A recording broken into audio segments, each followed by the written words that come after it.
निज मन मुकुर सुधार वर्णौ रघुबर विमल यशो गोदायक फलचार श्यामर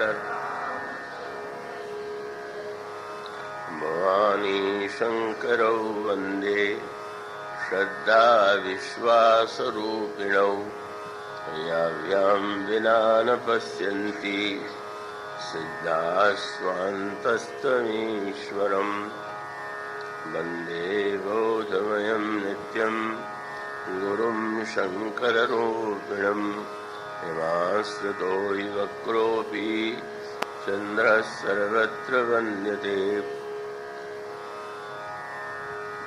श्रद्धेय महामंडलेश्वर स्वामी श्री माधवानंद जी महाराज, श्रद्धेय महंत श्री ओंकारानंद जी महाराज, श्रद्धेय स्वामी श्री गोविंदानंद जी महाराज, इन सभी संतों के चरणों में मैं सादर प्रणाम और नमन करता हूँ।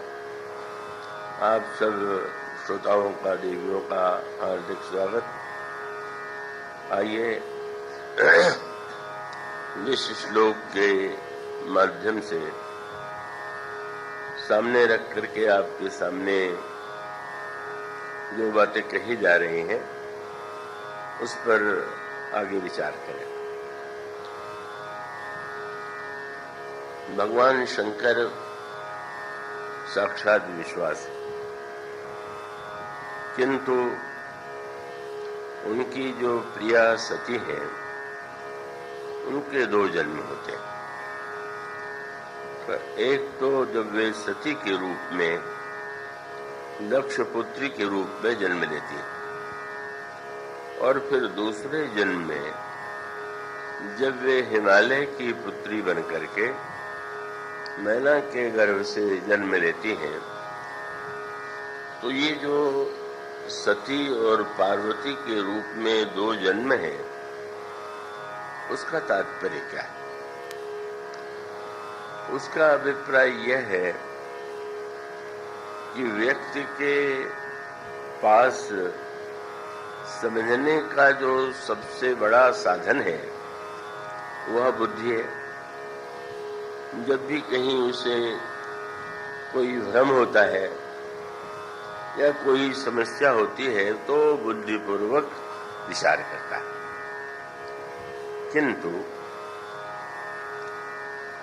वह बुद्धि भी अनेक दोषों से युक्त हो जाती है, और स्वाभाविक रूप से जिस बुद्धि के द्वारा हम संसार के व्यवहार को चलाते हैं वह बुद्धि परमार्थ तत्व के संबंध में, ईश्वर के विषय में कब उसकी सीमा समाप्त हो जाती है। तो बुद्धिमत्ता का तात्पर्य है जानना, और जानने का फल अगर व्यक्ति बुद्धिमान है तो उसे यह जानना चाहिए कि मैं क्या क्या जानता हूँ, पर उससे भी बड़ी बात यह है कि उसे जानना चाहिए कि मैं क्या क्या नहीं जानता हूँ। जब व्यक्ति यह देखता है कि मेरी बुद्धि बड़ी पैनी है, मैं बहुत कुछ जानता हूँ, तो उसमें बुद्धि का अभिमान होता है। मेरे समान दूसरा कोई बुद्धिमान नहीं। पर जब व्यक्ति को यह ध्यान आता है कि मैं कितना नहीं जानता, तो उसके जानने का अभिमान तो स्वयं मिट जाता है।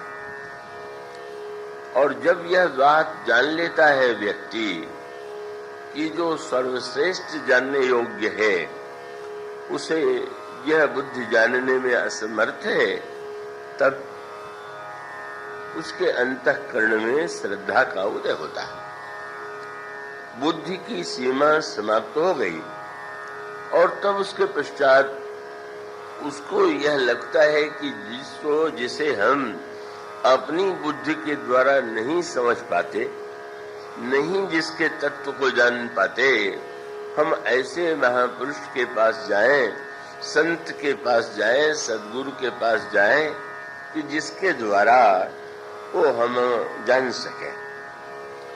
जब यह भावना उत्पन्न होती है तो उसी को बुद्धि में जब यह असमर्थता की अनुभूति हो और वो आश्रय ले किसी संत का, सद्गुरु का, तत्ववेत्ता का, तो उसके हृदय में श्रद्धा वृत्ति आती है। इसलिए भगवान कृष्ण जब अर्जुन को उपदेश देते हैं तो उन्होंने साथ साथ जो सूत्र कहे वो तो बड़े महत्व के हैं।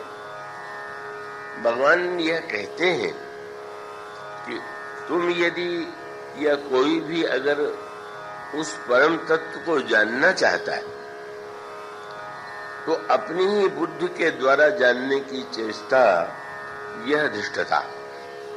सांसारिक रूप में भी जब आपको या आपके शरीर में कोई रोग होता है तो कोई बुद्धिमान से बुद्धिमान व्यक्ति भी यह तो नहीं समझ लेता है कि इस रोग की दवा भी मैं स्वयं ही करूंगा, रोग का निर्णय मैं करूंगा, रोग की दवा में निर्णय करूंगा। वह समझता है कि यह विषय मेरा नहीं। मुझे स्मरण आता है जब वो गणेश जी के दुग्धपान की बात आई तो अब संयोग से मैं उस दिन यात्रा में था और संयोग से उस यात्रा में बम्बई ही आ रहा था। तो अब बम्बई में आने के बाद दूर दूर से जो मेरे स्नेही हैं उनके टेलीफोन आने लगे और टेलीफोन में पूछते थे कि गणेश जी के दूध के विषय में आप क्या विश्वास। तो अब उस समय मेरे एक परिचित थे शुक्राबाद के, उनका टेलीफोन आया तो मैंने कहा मैं तो वैसे यात्रा में था पर तुमने गणेश जी को दूध पिलाने की कोशिश की थी। कहा की थी, क्या हुआ? गणेश जी ने 6 चम्मच दूध पी लिया। तो मैंने कहा फिर मुझसे क्यों पूछ रहे हो? तुमने कह रहे हो कि तुमने पिलाया और उन्होंने दूध पी लिया, मुझसे क्यों पूछ रहे हो? बोले पूछ इसलिए रहा हूं कि दूसरे दिन समाचार पत्रों में कुछ वैज्ञानिकों की यह बात सामने आई, एक प्रकार का भ्रम है, उसको उन्होंने एक वैज्ञानिक सा नाम दे दिया था और वो सही नहीं।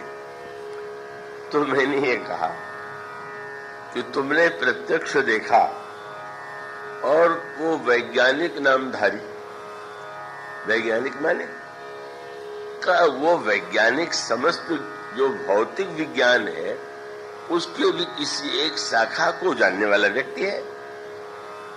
और आप देखते हैं स्वयं डॉक्टरी में भी देखते हैं कि वो अलग अलग अंग या अलग अलग रोग के विशेषज्ञ हैं। तो वो ये दावा नहीं करता कि मैं तो सारे रोगों के विषय में जानता हूं और विनम्र होकर कहता है कि ये मेरी समझ से दूर है। तो मैंने कहा कि तुम जिस वैज्ञानिक नाम के उस भाषण से प्रभावित हो गए वो किस विज्ञान का ज्ञाता है? वो भौतिक विज्ञान के किसी शाखा का ज्ञाता है कि मूर्ति विज्ञान का पंडित? कितना हम लोगों के जीवन में विज्ञान नाम के इस विचित्र का ऐसी अद्भुत बात आ गई है। विज्ञान बहुत महत्वपूर्ण है पर उसकी सीमा, उसका क्षेत्र अलग है और जिस विषय में विज्ञान ने प्रगति की है का उस विषय में का विज्ञान की बातें बहुत उसकी विलक्षणता सामने आती है। पर जो विज्ञान का, भौतिक विज्ञान का विषय ही नहीं है उस विषय में उससे प्रमाण पत्र पाने की चेष्टा, ये तो मूर्खता की पराकाष्ठा। मैंने कहा कि अगर तुम वैज्ञानिकों से प्रमाण पत्र पाना चाहो तो पहले ईश्वर को ही अस्वीकार करो, मूर्ति की बात तो जाने दो, क्योंकि विज्ञान ने तो आज तक ईश्वर का भी कोई प्रमाण नहीं पाया। तो आप बहुत विज्ञान का प्रमाण पत्र लेने जाएंगे तो नास्तिक बनिए तब आपको प्रमाण पत्र मिलेगा। ये मनुष्य की कैसी विचित्र बुद्धि की विडंबना है। ये हर व्यक्ति का हर विषय में ज्ञान नहीं होता, और ज्ञान नहीं होता तो उस विषय में उसकी बात का कोई महत्व नहीं। तो मैंने हंस करके व्यंग में कहा कि वो तो उसी प्रकार की बात है कि एक सज्जन बैठे और वो थोड़े देर तक बड़े आनंद से बैठे हुए थे, समाचार पढ़ने लगे और उसको पढ़ने के बाद उन्होंने कहा कि जल्दी से हीटर लाओ। क्या हुआ, जाड़ा लगने लगा क्या? कल समाचार पत्र में मिला और लगा हुआ है, पढ़ा मैंने कि आज बड़ी शीतलहर। ठंड उन्हें लगी नहीं, समाचार पत्र में पढ़ करके लगा कि आज बहुत शीत। कितनी बड़ी बुद्धिमत्ता है। आप मुझे इस प्रसंग में बात भूलती नहीं है। एक बहुत बड़े आयुर्वेद के वैद्य थे काशी के, और उनको बड़ा सम्मान प्राप्त था, त्र्यंबक शास्त्री। और बहुधा उनके पास लोग बहुत असाध्य रोगों को लेकर के ही जाते थे, और वो कटुभाषी इतने थे कि बहुत देर से कोई रोगी आवे तो ये कहे बिना नहीं रहते कि चलो बड़ा अच्छा हुआ तुम आ गए। तो हमने सोचा होगा कि त्र्यंबक शास्त्री की दवा से अच्छे हो जाएंगे तो ठीक ही है, नहीं काशी में मरेंगे तो मुक्ति तो हो ही जाएगी। बहुत ही उनके स्वभाव में बात थी, पर उस विषय के वो इतने बड़े पंडित थे कि लोग आते थे। तो वहां उसमें अंग्रेजों का राज्य था, वहां का जो शासक था, डीएम था, वो स्वस्थ हो गया। उसकी बड़ी दवा की गई, अच्छे से अच्छे एलोपैथी के डॉक्टर बुलाए गए, उसके रोग को समझ करके दवा नहीं दे पाए, नहीं अच्छा कर पाए। तो किसी ने नाम ले लिया कि न हो तो त्र्यंबक शास्त्री जी को ही बुला के दिखा दिया जाए। आ गए, शास्त्री जी ने देखा, रोग समझ लिया, दवा दे दिया, और वो स्वस्थ हो, जो अंग्रेज डीएम था वो स्वस्थ हो गया। उस समय वहां का जो अंग्रेज सिविल सर्जन था का वो बड़ा प्रभावित हुआ शास्त्री जी से, और वो लिख करके एक कागज उसने शास्त्री जी को थमा दिया। शास्त्री जी ने पूछा कि ये क्या है? बोले मैं प्रमाण पत्र दे रहा हूं कि आप बहुत योग्य वैद्य। उन्होंने फाड़ करके फेंक दिया, अरे मूर्ख, तुझ जैसे मूर्खों का मैं प्रमाण पत्र लूंगा? जिस रोग को तू समझ नहीं पाया, दवा नहीं दे पाया, अब तू मुझे प्रमाण पत्र देगा कि मैं योग्य हूं? मानो वो उनका विश्वास अपनी चिकित्सा पद्धति पर था। तो इस प्रकार से सच बात तो ये है कि जब आप बस ये सोच लेते हैं कि आज वैज्ञानिक युग है और सबके लिए इन वैज्ञानिकों का प्रमाण पत्र मिलना चाहिए, ये बहुत बड़ा दुर्भाग्य है। इस भ्रम में पड़ने की आवश्यकता ही नहीं है का जो वस्तु उनका विषय ही नहीं है। मूर्ति विज्ञान के विषय में प्रमाण तो प्रहलाद है, जिन्हें हम प्रमाण मानते हैं। मूर्ति विज्ञान के विषय में तो प्रमाण गोस्वामी तुलसीदास जी है, उनकी रामायण है कि जिसने मूर्ति का तत्व नहीं जाना, मूर्ति की साधना नहीं किया, वह व्यक्ति जो कहे उसकी बात को विज्ञान के आधार पर जो अस्वीकार करते हैं, उनकी तो वैज्ञानिक बुद्धि पर ही आश्चर्य होता है।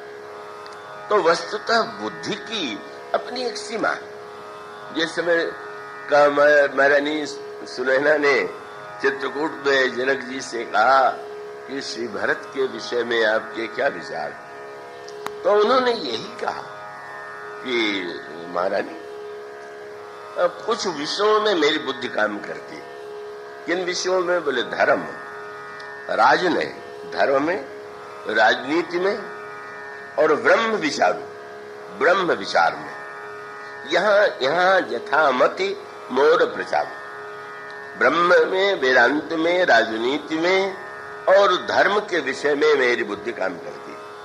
लेकिन उनकी मान्यता ये नहीं है कि उन्होंने कह दिया कि जब इस सब को मैं जानता हूं तो श्री भरत को भी मैं जानता हूं।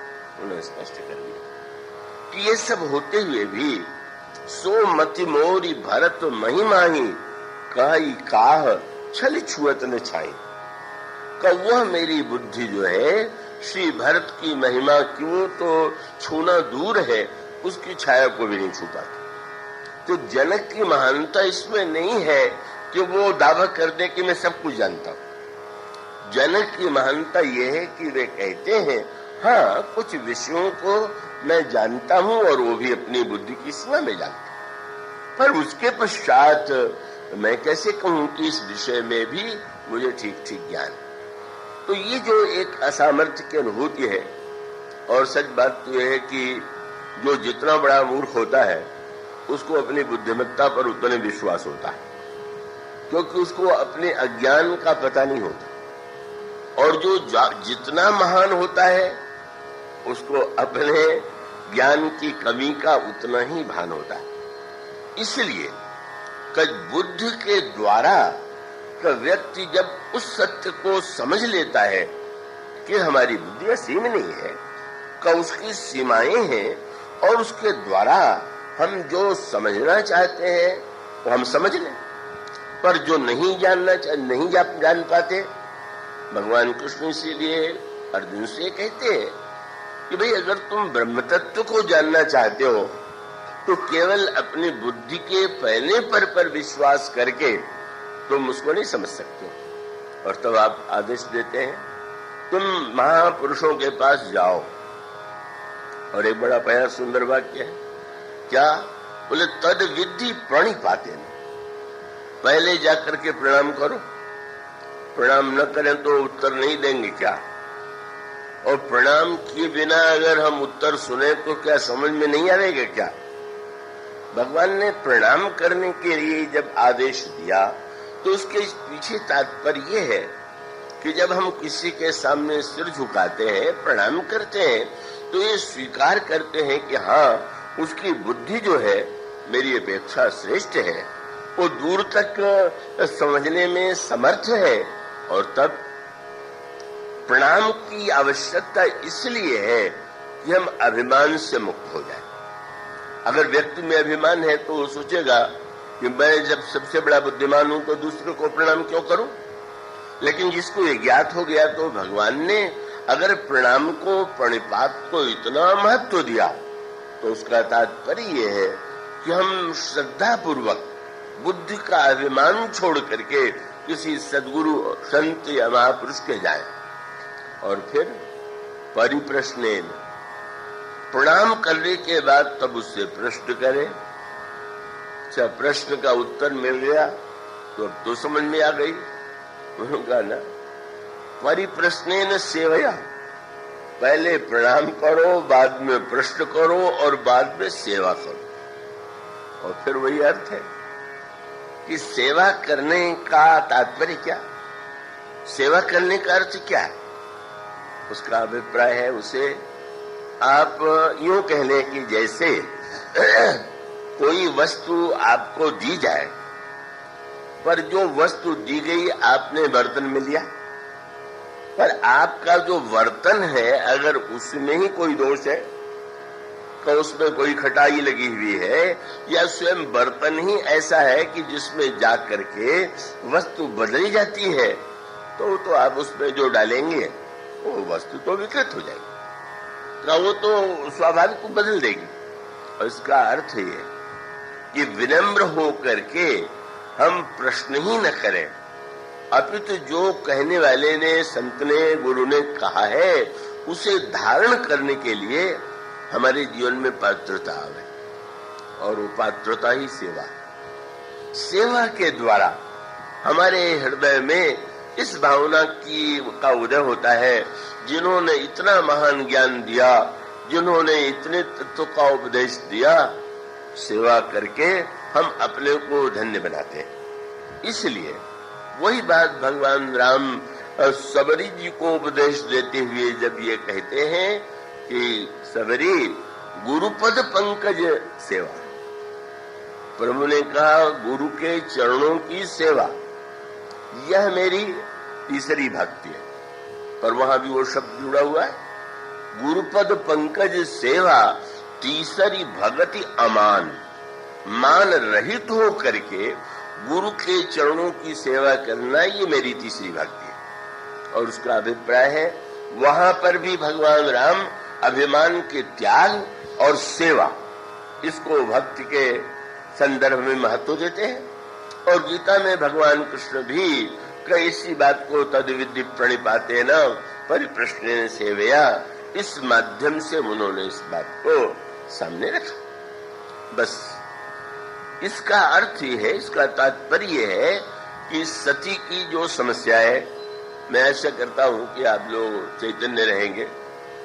एक अनुभव तो मुझे अच्छा हुआ कि सवेरे कुछ सोने का अधिक लोग आनंद लेते हैं। इस समय वो रोग कम है, पर वो रोग हो ही नहीं ऐसा नहीं है। तो आप कृपा करके एकाग्र रहेंगे, क्योंकि मनोरंजन की कोई बात तो आपको मिली नहीं है। तो उसका अर्थ है कि सती की सबसे बड़ी समस्या ये है कि वो अपनी अपेक्षा किसी को बुद्धिमान मानती नहीं। सबसे बुद्धिमान अपने को मानती है, क्योंकि मेरे पिताजी प्रजापति हैं और प्रजापति उनको बनाया ही इसीलिए गया है कि संसार में उनके समान कोई चतुर नहीं, कोई बुद्धिमान नहीं।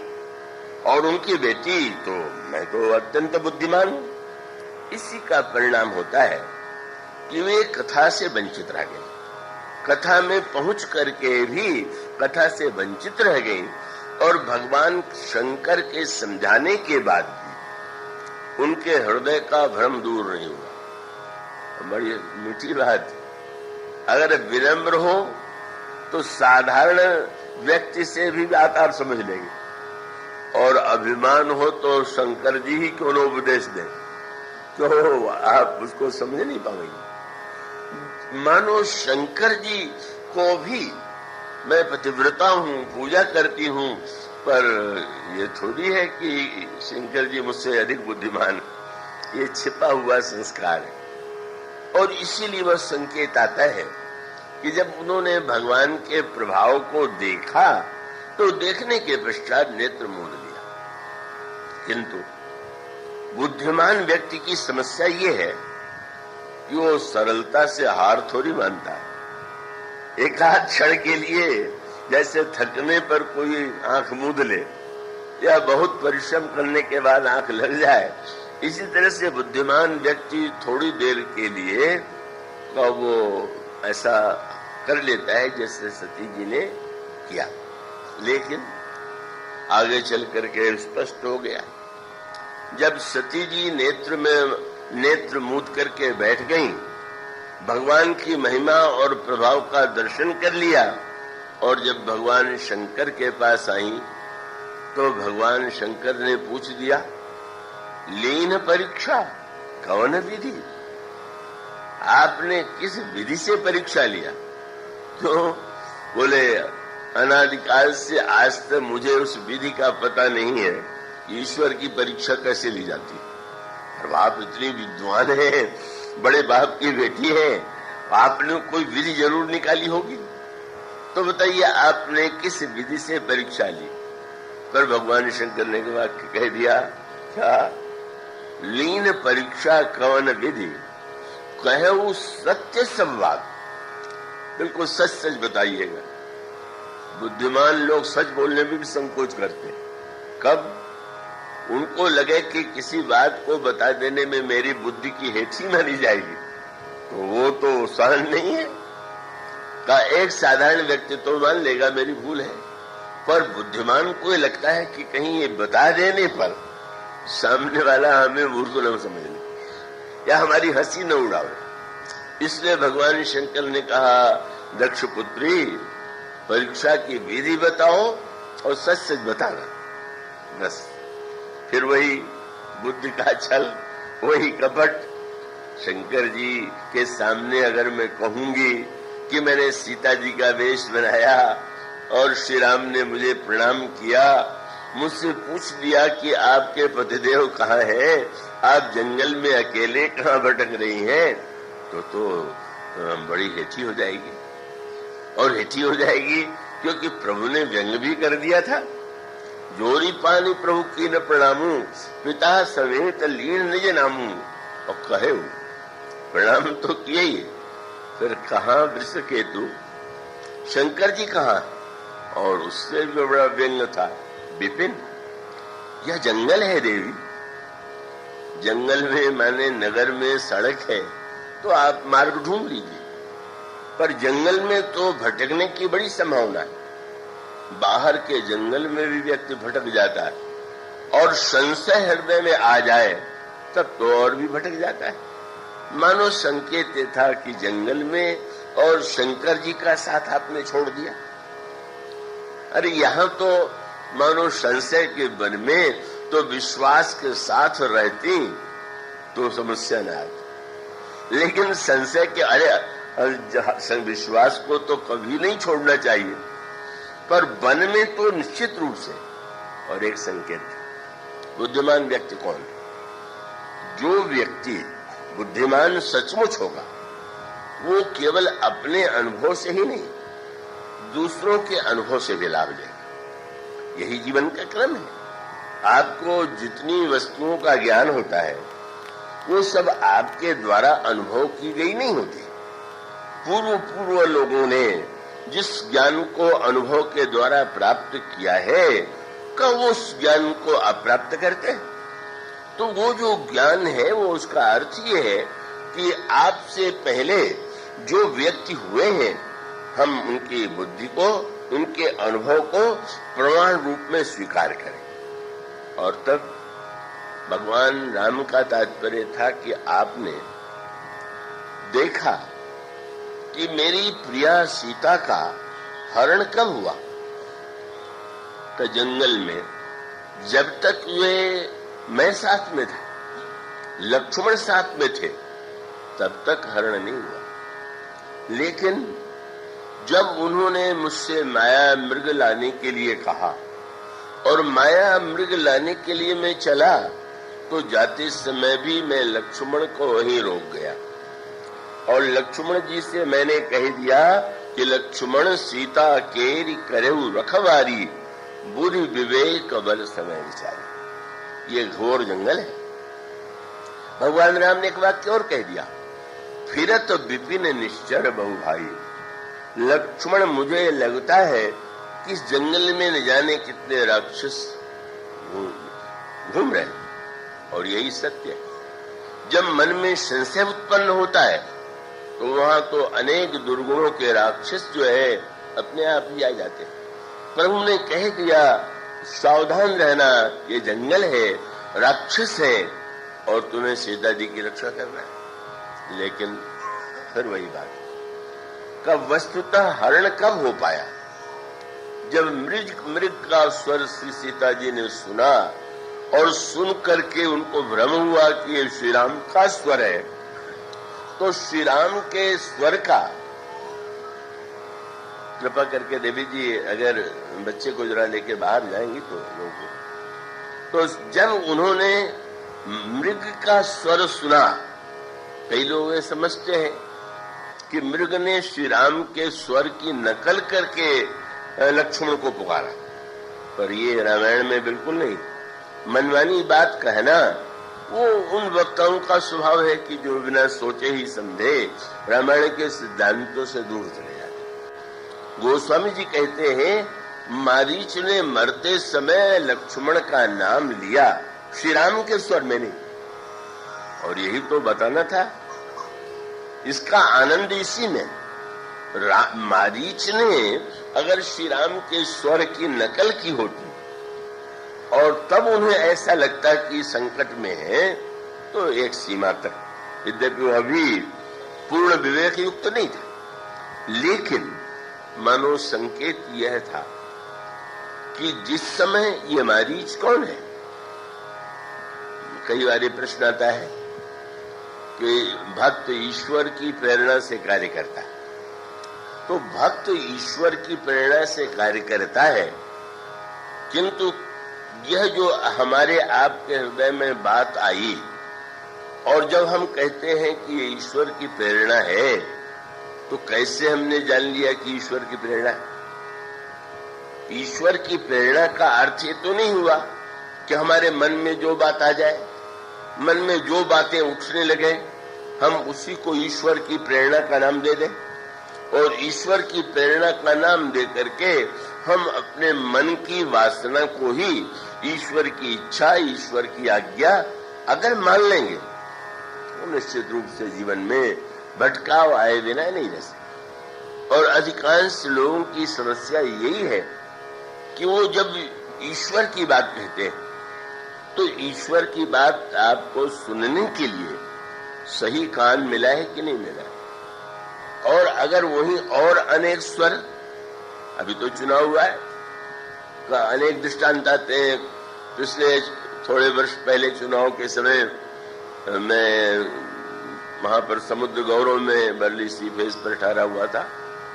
इस जन मिलने आए, चुनाव में खड़े हुए थे, तो मैंने पूछा कि आपके चुनाव में खड़े होने का उद्देश्य क्या है। बोले मेरे गुरुदेव सर्वशक्तिमान हैं और मैं उनके संकल्प की पूर्ति कर रहा हूं। तो आप प्रचार करने जाते हैं? नहीं, मैं प्रचार करने नहीं जाता। तो फिर आपको क्या लगता है? बोले मुझे पूरा विश्वास है, मेरी गुरुदेव में बड़ी श्रद्धा है। और श्रद्धा विश्वास दोनों का नाम उन्होंने ले दिया।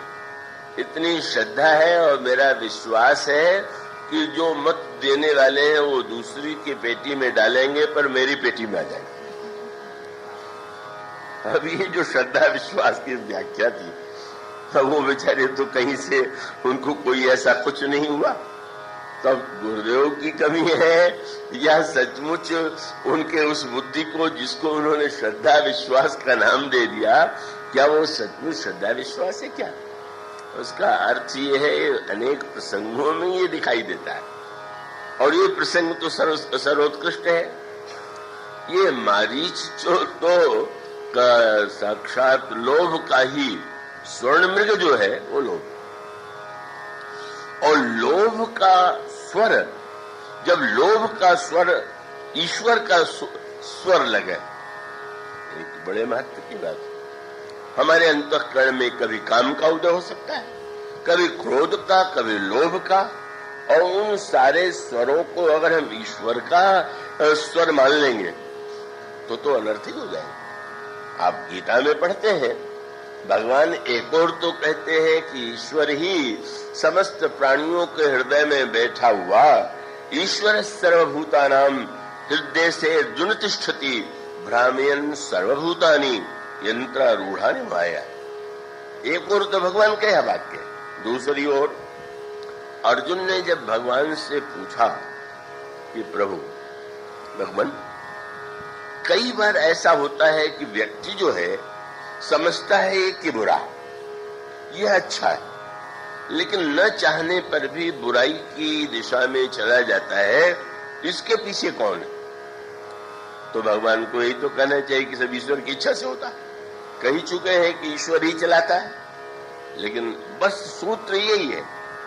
एक और भगवान कहते हैं ईश्वर हृदय में बैठा हुआ समस्त प्राणियों को यंत्र के रूप में यंत्रारूढ़ानि माया की तरह चला रहा है।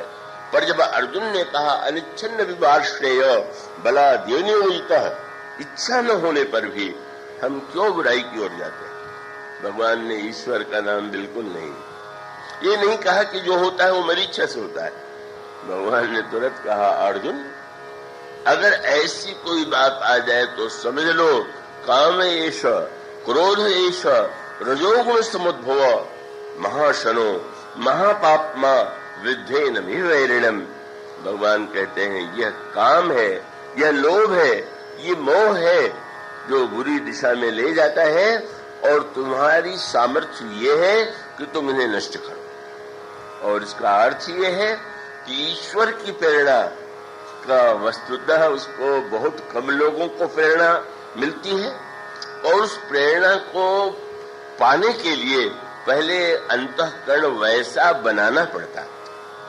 ये आप देखें, इस विषय में प्रसिद्ध ग्रंथ उसके विषय में आपने सुना होगा, और यहाँ तो अनेक महात्मा संत आते हैं, हो सकता है कि उसकी व्याख्या भी की गई हो। तो पातंजलि योग दर्शन में उसका अभिप्राय क्या है?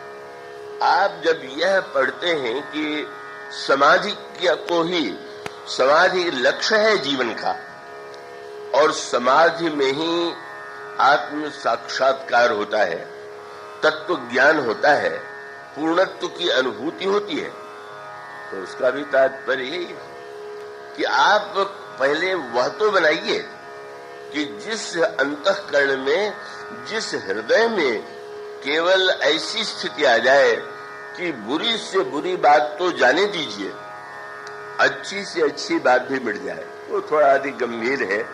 तो उसका अभिप्राय है कि जब तक बुरे संस्कार हैं तब तक तो जाने कितने स्वर जो हैं वो वस्तुतः हमारे काम, क्रोध, लोभ के होते हैं, हम उसे ईश्वर का मान लेते हैं। पर जब जिससे हम अच्छा संस्कार कहते हैं वह भी हमारे संस्कार का मानी हुई मान्यता का स्वर होता है। इसलिए वह स्थिति कि जिसमें केवल ईश्वरीय वाणी को छोड़ करके अन्य कोई वाणी आपके अंतःकरण में आवे ही नहीं, वह अंतःकरण की स्थिति उस समाधि तक पहुंचने के लिए कितनी लंबी साधना करनी पड़ती है, यह उस प्रसंग में पातंजलि योग दर्शन में उसका वर्णन किया गया। इसलिए मानो जगत जननी सीता हम लोगों को समझाने के लिए, मां को भ्रम हो जाए, संशय हो जाए, ये तो संभव ही नहीं, पर मां हम लोगों को बताती हैं कि जब एक बार मारीच जैसे सोने के मृग का लोभ हो जाए और फिर भगवान से हम प्रार्थना भी करें तो उस लोभ की पूर्ति के लिए सोने का मृग लाने के लिए करें, तो उसका एक ही परिणाम होगा कि वो मारीच का लोभ का स्वर जो है ईश्वर का स्वर लगेगा। और आप इसीलिए देखिए ना, हर साल हर महीने दूना नोट बनवाने के लिए, गहने दूने करने के लिए कितने लोग ठगे जाते हैं, पढ़ते हैं, आता है समाचार पत्रों में, फिर भी ठगे जा रहे हैं। उसका अर्थ यह है कि लोभ इतना प्रबल है कि बस वो लगता है कि वो दूसरा ठगा गया, पर मैं तो ठगा कैसे जाऊंगा। इसलिए मानो मां ने सावधान किया, मारीच का स्वर ईश्वर का स्वर समझने की भूल मत करो। और वही हुआ जब गोस्वामी जी कहते हैं, जिसमें मरते समय लक्ष्मण कर प्रथम है ले नामा, वो पाछे सुमिर सिमन महरामा। और सीता जी ने जब सुना तो आश्चर्य हुआ कि लक्ष्मण पर जैसे कोई प्रभाव ही नहीं पड़ रहा। आश्चर्य है, क्या मारीच का स्वर लक्ष्मण जी के कानों में नहीं गया? और सोचिए, स्वर में तो लक्ष्मण जी को पुकारा गया, तो आपका नाम लेके कोई पुकारेगा तो आपका ध्यान तो सबसे पहले जाएगा। तो अगर मारीच का स्वर भगवान राम पुकार रहे हैं लक्ष्मण लक्ष्मण, तो सबसे पहले तो लक्ष्मण जी का ध्यान जाना चाहिए था। पर सीता जी ने आश्चर्य से देखा, ये लक्ष्मण तो ऐसा बैठा हुआ है कि लगता है बहिरा हो गया, सुन ही नहीं रहा है। उन्होंने कहा, लक्ष्मण तुमने सुना नहीं क्या? कितना इस स्वर में कितनी दीनता है, कितना करुणी स्थिति है। लगता है तुम्हारे भाई के ऊपर बहुत बड़ी कोई विपत्ति आ गई है और तुम भाई हो, तुम सुन नहीं रहे हो तो आश्चर्य है, और सुन करके अनसुना कर रहे हो तो बहुत ही आश्चर्य की बात है। इसलिए जाहु बेगी संकट तो व्राता, लक्ष्मण बिहसी कहा, हंसने लगे। क्यों? जो लक्ष्मण जी मूर्तिमान वैराग्य, वैराग्य को लोभ का स्वर ईश्वर का स्वर नहीं लगता है, और जहां लोभ आता है वहां लोभ का स्वर ईश्वर का लगता है। लक्ष्मण जी को लगे ही नहीं कि हमारे प्रभु राम बोल रहे हैं, वो तो हंस रहे हैं। और आश्चर्य से उन्होंने जो हंसने लगे तो सीता जी के क्रोध का ठिकाना नहीं। पहले सुनने को अनसुना कर दिया, मैं सुना रही हूं, सहायता के लिए कह रही हूं, और ये कितना ठीक है कि उठने का नाम नहीं ले रहा है। और श्री लक्ष्मण जी ने कितना सुंदर वाक्य कहा, लक्ष्मण बिहसी कहा, सुनो माता, मां आप ये कह रही हैं, आपको क्या ये ज्ञात नहीं है कि भृगुटि विलास सृष्टि लय होई। जिस श्री राम के, प्रभु राम के भौहों के संकेत से सृष्टि का विनाश हो जाता है, जागने की क्या बात है, सपने हूं संकट पर ही किस हो। स्वप्न में भी क्या कभी उन पर संकट पड़ सकता है? मानो यही अंतर है। ईश्वर संकट में है, उसकी सहायता करनी चाहिए, पहले ईश्वर का स्वर लग रहा है और दूसरी ओर जो वैराग्य में स्थित है वो जानता है कि अरे कोई मायावी स्वर है, हमारे प्रभु का स्वर हो ही नहीं सकता, मैं सहायता करने जाऊं। यही प्रसंग आता है श्री भरत जी के चरित्र में। ये प्रश्न कई लोग करते हैं कि जब हनुमान जी से श्री भरत को यह समाचार मिल गया कि लक्ष्मण जी इस समय मूर्छित हैं, लंका में पड़े हुए हैं और उनकी दवा के लिए हनुमान जी औषधि लेकर के जा रहे हैं, तो क्या यह सुनने के बाद कि लंका में इतना बड़ा युद्ध लड़ा जा रहा है, श्री भरत को अयोध्या से सेना लेकर के नहीं जाना चाहिए? ये प्रश्न बहुत किया जाता है और बड़ा स्वाभाविक लगता है, लेकिन गोस्वामी जी ने इसका बड़ा ही सुंदर उत्तर गीतावली रामायण में दिया। एक क्षण के लिए जिस समय श्री भरत ने यह सुना तो आने लगा कि मैं क्या करूं, क्या मुझे सेना लेकर के जाना चाहिए? पर अचानक श्री भरत के हृदय में तो सचमुच ईश्वर की आवाज सुनाई देती। वो जो लोग कहा करते हैं वो न तो श्री भरत है न लक्ष्मण है, पर भरत जी को तो सुनाई देती है। लक्ष्मण भरत जी को सुनाई पड़ा तो भरत, तो ऐसा कीजिए कि जरा तो विमान पर बैठ करके ऊपर जाकर के आकाश को सी डालिए। जो बुद्धिमान होगा तो समझ लेगा कि आकाश भी कहीं फटता है क्या। हो सकता है बादल हो और बादल लगे कि बादल फट गया या बादल छा गया, आकाश क्या फटेगा। और उस आकाश को फटा मान करके सीने के लिए जो दौड़ा चला जाए वो कैसा बुद्धिमान है। गोस्वामी जी गीतावली रामायण में कहते हैं कि श्री भरत जी को अंत में यही लगा कि तुलसीदास बिदरो आकाश सो कैसे के जात सियो। आकाश फट गया, भगवान राम संकट में है, युद्ध में लक्ष्मण मूर्छित है, इसको सुन करके मैं सहायता करने चला जाऊं तो ये तो मेरे धृष्टता की पराकाष्ठा है। अगर अयोध्या का राज्य प्रभु का है तो पहले भी प्रभु सेना बुला सकते थे, मुझे आदेश दे सकते थे, पर प्रभु जो लीला कर रहे हैं उस लीला का कोई उद्देश्य है और उस उद्देश्य में मेरा पहुंच जाना तो उनके लीला के उद्देश्य को नष्ट कर देना। आपका मित्र अभिनय के मंच पर टूट रहा है और आप नाटक देख रहे हैं।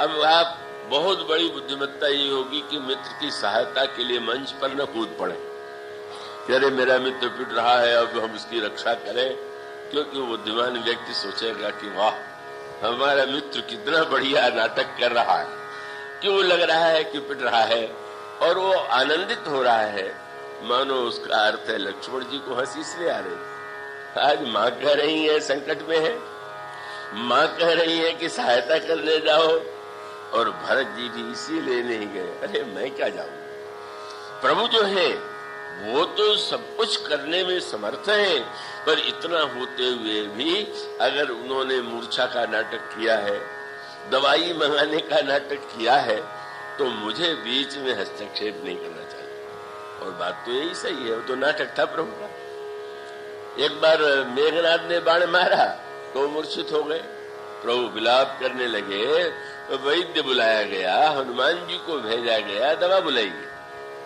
और दूसरी बार जब रावण ने लक्ष्मण जी को मूर्छित कर दिया तो बंदरों ने सोचा कि अब वही होगा, फिर वैद्य की खोज होगी, वैद्य बुलाया जाएगा, शायद सुखेड़ वैद्य को फिर से बुलाया जाए और हनुमान जी को फिर से दवा लाने के लिए कहा जाए।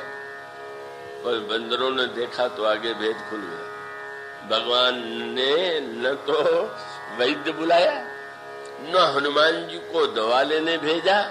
प्रभु ने क्या किया, हनुमान जी जैसे मेघनाथ के प्रसंग में लक्ष्मण जी को उठा करके प्रभु की गोद में हनुमान जी लाए थे, इसी प्रकार से रावण के बाण से भी जब मूर्छित हो गए लक्ष्मण जी तो रावण ने भी उठाने की चेष्टा की, लक्ष्मण जी को नहीं उठा पाया, हनुमान जी उठा करके ले आए। यहां तक तो समानता थी, पर प्रभु की गोद में जब लक्ष्मण आए तो प्रभु ने वैद्य दवा कुछ नहीं, क्या किया, धीरे से प्रभु ने लक्ष्मण के कान में कहा, बस बहुत हो चुका, अब बहुत पूरा हो गया नाटक। अरे लक्ष्मण तुम हो कौन? तुम कृतांत भक्षक सुरथा था, तुम काल को खाने वाले हो। क्या ये रावण का बाण तुम्हें मूर्छित कर सकता? और सुरत बचन उठ बैठ कर पाला। इतना वाक्य लक्ष्मण जी के कान में गया, उठ करके बैठ गए। तो ईश्वर के ऐश्वर्य महिमा को जान लेने के बाद तो फिर तो उस प्रकार का कोई अंतःकरण में भ्रम होने की संभावना ही नहीं। इसलिए वस्तुतः यही जो एक संकेत है, मानो यह बताने के लिए है कि सती जी ने अपने आप में बुद्धिमत्ता के अभिमान के कारण परीक्षा ली। लौट करके आने के बाद जब भगवान शंकर ने पूछा कि किस विधि से तुमने परीक्षा ली, तो बहुत अच्छा ये होता कि बता देते कि मैं क्या बताऊं, मैं तो बड़ी भूल मुझसे हो गई। आपने तो पहले मुझे बताया था, मैं समझ नहीं पाई, और वहां जाकर के मुझे पता चल गया कि साक्षात प्रभु है। मैं आपसे, उन्होंने तो क्षमा कर ही दिया, आप भी मेरे अपराध को क्षमा कर दीजिए, तो ये बुद्धि का सदुपयोग होता। लेकिन भगवान शंकर ने जब कहा कि सत्य बोलना, तो याद रखिए सत्य बोलना साधक का सर्वोत्कृष्ट धर्म है। जो साधना के पथ पर चल रहा है, रोगी अगर डॉक्टर से झूठ बोलेगा, रोगी अगर वैद्य से झूठ बोलेगा, तो दवा क्या करेगा? मानो यहीं पर सती जी के जीवन में जो अपनी बुद्धिमत्ता का अभिमान है, मैं कैसे कहूं कि मुझसे भूल हो गई, और तुरंत फिर से वही बुद्धिमत्ता का अहंकार सिर उठाने लगा। महाराज मैंने कोई परीक्षा नहीं लिया, तो परीक्षा लेने ही तो आप गई थी। कह लेंगे कि नहीं महाराज आपने दूर से प्रणाम कर दिया, मैंने सोचा और पास जाके प्रणाम करना चाहिए, तो मैंने परीक्षा थोड़ी लिया, बस पास में जाके प्रणाम कर लिया। कछु न परीक्षा लीन गोसाई, कीन प्रणाम तुम्हारे यहाँ। आश्चर्य हुआ, मानो वह बुद्धि जो अपने आप को ही श्रेष्ठ मानने की अभ्यस्त हो चुकी है, थोड़ी देर के लिए कभी कभी हम तर्क से किसी के सामने हार जाए तो हार गए ऐसा लगने पर भी अगले क्षण फिर से बुद्धि का अभिमान जागता है। वही हुआ। और जब ऐसा हुआ तो शंकर जी ने सोचा कि ये बात तो समझ से परे, यहां समझाने पर समझ में नहीं आया, और जाके प्रणाम करके आ गई। आपने नेत्र मूंद लिया, और तब शंकर देखे धरि ध्याना, सती जो कीन चरित सब जाना। सारा वो दृश्य भगवान शंकर के सामने आ गया। उस समय सूत्र यही है, एक बहुत ही ये साधना का अंतरंग प्रसंग है। उस पर जितना आप विचार करें या जितना आपके हृदय में उदित हो, आपको भवानी शंकरो वंदे श्रद्धा विश्वास रूपणों सूर्यवाला जी के ट्रस्ट से वितरित किए जाने वाला है। पर ये मत भूल कीजिएगा कि आप जो कुछ कथा में कहा गया उसमें ढूंढने लगी। वो मेरे पास कोई रटी रटाई वस्तु नहीं, उस समय जैसा हुआ वैसा लिखा गया, कहा गया। अब इस समय कोई वो थोड़ी है कि वही बात आप उसमें ढूंढने लगे कि आज की कथा में जो हुआ था उसमें कहा। तो उसका अर्थ ये है कि ये तो अनंत है। इस अनंत में जितनी बार आप डुबकी लगावेंगे आपको कुछ न कुछ मिलेगा, नया नया मिलेगा। यही इस अनंत की अनंतता। और इसमें जो साधना का महानतम तत्व है, यही किस तरह से साधक कभी कभी साधक बनने के लिए जो आवश्यक गुण है वह है अपनी भूल को जान लेना, जान करके उसको स्वीकार कर लेना, स्वीकार करने के बाद उसको दूर करने के लिए उपाय पूछना। यही एक महानतम आप शरीर के रोग में यही तो करते हैं। हमारे एक बड़े भारी आयुर्वेद के विद्वान थे सत्यनारायण शास्त्री। वे उनकी परंपरा थी, वे रोगी से नहीं पूछते थे कि तुम्हें क्या हुआ, बस वो रोगी की नाड़ी देखते थे और फिर लिखते थे कि क्या क्या नाड़ी से पता चला कि ये रोग है, और फिर उसमें वे रोगी से बताते थे कि तुम्हें ये कष्ट है। और कई रोगी थोड़ा संकोच बस झूठ बोल जाते थे। मान लीजिए कुछ रोग ऐसे हैं कि जिसको बताने में संकोच व्यक्ति को नहीं होता, पर कुछ रोग ऐसे होते हैं कि कहने में व्यक्ति को लगता है कि बताना तो ठीक नहीं। अगर किसी व्यक्ति ने, रोगी ने कह दिया कि महाराज ये तो आप जो कह रहे हैं वो तो नहीं है, तो तुरंत कह देते थे कि आप और किसी वैद्य के पास जाइए, जब मैं आपके रोग का ही पता नहीं है तो मैं दवा क्या दूंगा। और वह सूत्र मानो यह बताने के लिए कि जहां पर हम रोग मन का दूर करना चाहते हैं वहां तो अपने मन की समस्या को सामने रखना कर्तव्य है। और अगर हम रोगी के सामने जाकर के, डॉक्टर के पास रोगी जाए और रोगी पूछे, डॉक्टर पूछे आपको क्या कष्ट है, बोले मुझे तो कोई कष्ट नहीं, मैं तो आपको देखने ही आ गया, तो डॉक्टर कहेगा बेकार आपने देख लिया, आप चले जाइए। सती जी अगर ये कह देती कि मेरे मन में संशय था, भ्रम था, अभिमान के कारण मैं चली गई और मुझसे भूल हो गई, नहीं, अरे आपने तो दूर से प्रणाम कर दिया, मैं तो पास से प्रणाम करके आ गई हूँ। भगवान शंकर ने सोचा अब क्या करना चाहिए। और तब ये एक बड़ा गंभीर प्रसंग यह है कि ये जो वन है, चित्रकूट का वन जो है प्रेम का वन है, और दंडकारण्य का वन जो है संशय का वन है। तो चित्रकूट के मिलन में, वन में मिलन होता है, और दंडकारण्य के वन में वियोग होता है। चित्रकूट में श्री भरत का श्री राम से मिलन हुआ, अयोध्या वासियों का प्रभु से मिलन हुआ, गुरु वशिष्ठ और भगवान राम का मिलन हुआ, और दंडकारण्य में भगवान राम का सीता जी से वियोग हुआ और सती जी से शंकर जी का वियोग हुआ। क्योंकि यह दंडक वन जो है संशय का वन है। प्रेम के वन में मिलन होता है और संशय के वन में वियोग होता है। जब प्रेम आता है तो दूरी मिट जाती है, और संशय आ जाए तो पास होने पर भी दूरी आ जाती है। मानो शंकर जी ने जब ये सोचा अब मुझे क्या करना चाहिए, उनके हृदय में राम बोले आप लोग तुरंत मत कह दिया करिए, कई कितनी दुर्घटनाएं हो जाती है। समाचार पत्र में निकलता है किसी ने सपने में देखा, ये घटना मध्य प्रदेश के एक बड़े अधिकारी ने अपने पुत्र को ही देवी के मंदिर में सिर काट दिया। और जब पूछा गया कि क्यों किया तुमने ऐसा, तो उसने कहा कि देवी ने स्वप्न में आज्ञा दिया था, उस आज्ञा का मैंने पालन किया। कितनी बड़ी मूर्खता है। इसका अर्थ है कि जितने सपने आवे और उसमें भगवान के कोई रूप दिखाई दे और कोई आज्ञा सुनाई दे, क्या वो सचमुच भगवान की आज्ञा है क्या? स्वप्न जो आता है वो भगवान की ओर से भी आ सकता है, लेकिन अधिकांश स्वप्न तो हमारे आपके मन का ही निर्माण है, मन का ही खेल है। इसी को समझ लेना बहुत बड़ा साधक का कर्तव्य है। इसलिए मानो रामायण में बताया गया कि रावण जब हारने लगता है तो हनुमान बना देता, श्री राम लक्ष्मण को प्रकट कर देता।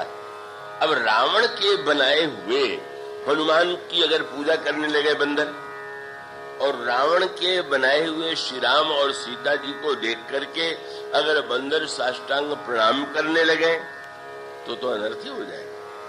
अब जिस समय रावण ने हनुमान जी को बनाया और वो पर्वत लेकर के, जो हनुमान दिखाई दे रहे हैं, बड़े बड़े पर्वत लेकर के आ रहे हैं, बेचारे घबरा गए बंदर। अरे अब हनुमान जी ही पहाड़ लेकर के चले आ रहे हैं। और तब प्रभु समझ गए बंदर भ्रम में पड़ने जा रहे हैं। और ऐसा भ्रम बहुत बार हो जाता है। कब ऐसा भ्रम उठता है? जब भगवान साथ में हो। भगवान ने देख लिया कि सारे बंदर में भ्रम पड़े हुए हैं, आपने ऐसा बाण चलाया कि सारे हनुमान को नष्ट कर दिया। हनुमान जी के रूप को भगवान नष्ट कर दे। और उससे भी बड़ी बात यह है कि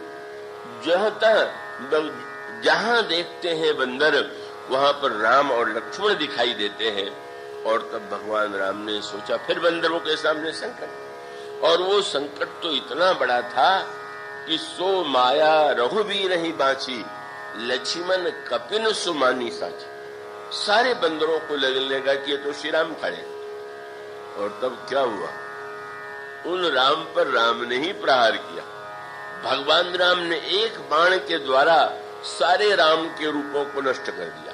भगवान राम ने एक बाण चला करके हनुमान जी के सारे रूपों को नष्ट कर दिया।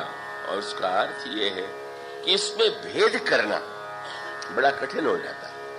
आपने किसी ग्रंथ में पढ़ लिया, बलिदान की कोई कथा, कोई पुराण की कथा, आपके मन में वो एक छाया बनी। अब आप सपना देखने लगे और वो आपको लगने लगा कि ये देवी की आज्ञा है। देवी की आज्ञा न तो थी और न तो उसका फल हुआ। उस तो बेचारे को तो जेल में ही जाना पड़ा। इसका अर्थ है कि सचमुच ये शंकर जी का प्रसंग है।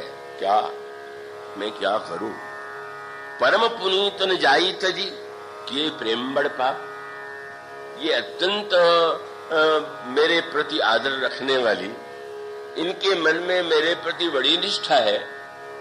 अगर मैं इनका परित्याग करता हूं तो बड़ा कष्ट है, और नहीं करता हूं तो फिर ऐसी परिस्थिति में बड़ा पाप। नहीं करता हूं तो पाप तो मैं क्या करूं। और तब बहुत सुंदर बात है, क्या बोले, सुमिरत राम। जब स्वयं बुद्धि ना काम करे तो पहले तो हृदय को खाली कीजिए, और जितना स्वर गूंज रहा है उसको कैसे बंद हो। आप रेडियो सुनते हैं, उसमें भी आप इच्छित स्टेशन का स्वर सुनना चाहें और बगल वाला स्वर आवे तो आप चेष्टा करते हैं कि और स्वर बंद हो करके वो स्वर सुनाई दे। तो हृदय में न जाने कितने स्वर गूंज रहे हैं, पहले उनको बंद तो कीजिए। और जब कोई स्वर नहीं, तब किसका स्वर सुनाई देगा? तब ईश्वर का। सुमिरत राम। प्रभु मैं क्या करूं? आपने तो, प्रभु ने तुरंत, इसके पहले भी कितना सुंदर सूत्र आया। जब भगवान शंकर ने सती जी को बहुत समझाया और समझ में नहीं आया, और सती जी परीक्षा लेने के लिए गई, तो भगवान शंकर को लगा मोरे वो कहे न संशय जाए। मैं कह रहा हूं और फिर भी इनका संदेह दूर नहीं हो रहा। तो बोले विधि विपरीत, लगता है ब्रह्मा इनके विपरीत है और इनकी भलाई नहीं होने वाली है। अब मेरा कर्तव्य क्या है? बोले वो स्वामी जी ने बहुत सुंदर बात लिखी कि शंकर जी ने तुरंत निर्णय किया, भाभी बड़ी बलवान। ये तो बहुत बार बार ये शब्द हम सभी आप कहा करते हैं, भाभी बड़ी बलवान, पर उन्होंने एक शब्द और जोड़ दिया, भाभी बलवान है तो फिर मनुष्य या तो भाभी को काटने की चेष्टा करता है या दुखी हो जाता है। लेकिन शंकर जी ने एक शब्द जोड़ दिया, हरि इच्छा भाभी बलवान। भाभी बलवान केवल होती तो मैं मिटाने की बात सोचता, पर लगता है ये भी कोई हमारे प्रभु का ही खेल है। हरि इच्छा है, और हरि इच्छा है तो निर्णय कर लिया, हुई है सोई जो राम रचि राखा। अब प्रभु आपका जो खेल हो, आप लगता है कोई बहुत बड़ा नाटक करने जा रहे हैं। अब आप आगे बताइएगा, जितना पाठ मेरा था मैंने कर दिया, आगे वाला पाठ अभिनेता को बता दिया कि आज मंच पर ये पाठ करना है, कल वाला बोले कल बता देंगे। मानो शंकर जी ने कहा मैंने तो पाठ पूरा कर दिया। किसी का भ्रम हो तो दूर करना चाहिए, किसी का संशय हो तो दूर करना चाहिए। नहीं समझ में आ रहा है तो भाभी, किसी ने शंकर जी से कहा आपका तो बड़ा नाम है कि भाभी ही मेट से कहीं त्रिपुरारी, शंकर जी भाभी को मिटा सकते हैं। शंकर जी ने सोचा भाभी को तो मिटा सकते हैं पर हर इच्छा को तो नहीं मिटा सकते, और ये तो हर इच्छा जुड़ गई। और जब झूठ बोल गई तो आश्चर्य हुआ, सती जी जानती हैं कि हमारे पतिदेव सर्वज्ञ, सब कुछ जानते हैं, फिर भी झूठ बोल रहे, पूछने पर भी झूठ बोल रहे हैं, ये कहने पर भी कि सच बताइएगा झूठ बोल रही हैं। आपने तुरंत नेत्र मूंद लिया और फिर प्रभु से ही पूछा आगे का पाठ बताइए, क्या होने जा रहा है और मेरा पाठ क्या है। मानो उसका सूत्र यह है कि भगवान राम सीता जी का वियोग हुआ तो रावण का विनाश हुआ। मानो प्रभु ने कहा कि अब आओ हम दोनों वियोगी बन जाए। जब मैं वियोगी बना तो मोह अभिमान काम का विनाश होगा, और तब जब तुम वियोगी बनोगे तो बुद्धि को श्रद्धा मिल जाएगी। इसलिए पाठ तो बड़ा जटिल है, कठिन है। और तब उन्होंने भी सोच लिया कि यही तनु सती भेंट मगिनाई, शिव संकल्प की न मनमाई। शंकर जी ने निर्णय कर दिया, प्रभु ने कहा बस ये संकल्प ले लो कि इस शरीर से मैं सती को स्वीकार नहीं करूंगा। और यही सूत्र है। बोले बुद्धि जब तक केवल बुद्धि का अभिमान लिए हुए है तब तक वो विश्वास से दूर है। जब ये शरीर छोड़ देंगी तब फिर मैंने स्वीकार करूंगा। मानो बुद्धि को श्रद्धा बनाना, और वो प्रक्रिया तो बहुत ही कष्टदायक है, बड़ी जटिल है। पर भगवान राम जब विलाप करते हैं तो प्रभु ने मानो कहा अब थोड़ा आप भी विलाप कर लो, थोड़ा आप भी कष्ट का अनुभव कर लो। और इसके बाद ही तो ये जो बुद्धि है वो बहुत कष्ट के बाद श्रद्धा बनेगी, और श्रद्धा बनने के बाद ही श्रद्धा विश्वास का मिलन होगा, और मिलन होने के बाद तब राम कथा का प्राकट्य होगा। इसलिए किस तरह से बुद्धि श्रद्धा बनती है इसकी चर्चा अगले दिनों में आज बोलिए श्याम।